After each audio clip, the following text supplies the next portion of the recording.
A compliance date for making updates to your tobacco product listings is soon approaching.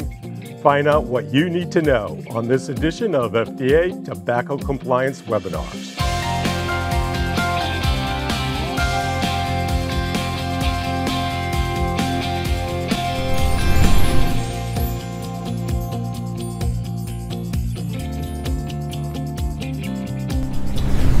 Welcome to this edition of FDA Tobacco Compliance Webinars, education and information for retailers and small businesses, sponsored by the U.S. Food and Drug Administration and its Center for Tobacco Products.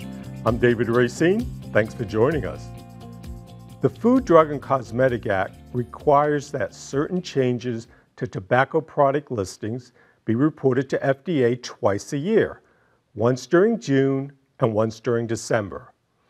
For many of the deemed tobacco product manufacturers, this may be the first time reporting tobacco product listing changes.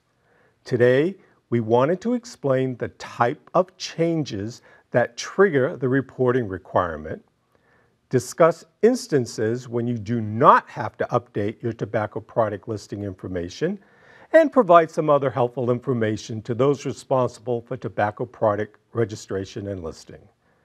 And joining me to do that is Lillian Ortega from the Office of Compliance and Enforcement, Division of Enforcement and Manufacturing. So Lillian, let's start with your big takeaway message for today. Thanks, David. The message for today is, first, if you haven't made any changes to the information you previously submitted as part of your tobacco product listings, you don't have to resubmit the information. And second, you are only required to submit if you have made certain changes to your product listings or have introduced additional tobacco products into commercial distribution. All right, let's go ahead and cover the kinds of changes you would have to report. There are a few areas that are self-explanatory.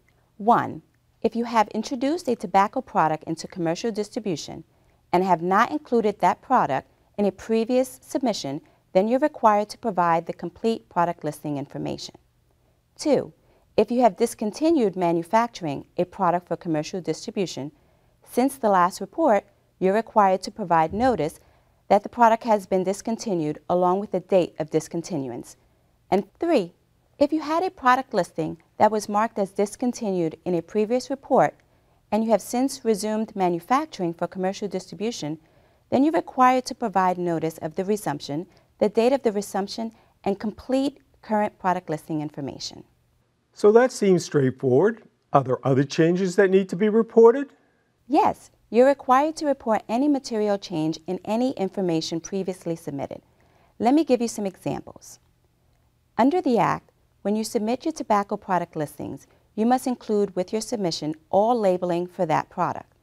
If, for example, you have made a change to your label for a particular tobacco product, you must provide that new information as part of a tobacco product listing update. I've recently seen in a convenience store a deemed tobacco product that has already started to include the new Addictiveness warning statement on its product package. We have on this slide the text of that warning statement. Now, is this the kind of labeling change that would have to be reported as part of a tobacco product listing update? Yes. If you have already made that change to the product's label and have not previously submitted the revised label to FDA, or if you make such a change between now and June 30th, 2018, you should go ahead and report the change to FDA by June 30th, 2018. If you make such a change after June 30th and before December 31st, you should report the change to FDA by December 31st. Okay, let me make sure I understand. If a manufacturer adds the addictiveness warning to its tobacco products label on July 1st, 2018, then they have until the end of the next update cycle, December 31st, to provide FDA with those updates to your tobacco product listings. That's correct. While you wouldn't have to update your listing until December 31st, the August 10th and September 11th compliance date for manufacturing and distributing products without those required warnings still apply. And remind our audience how to report these changes? FDA recommends that you submit your product listings online using the Tobacco Registration and Listing Module, or TRLM. of FDA's Unified Registration and Listing System, also known as FIRLS. The FIRLS login screen looks like this.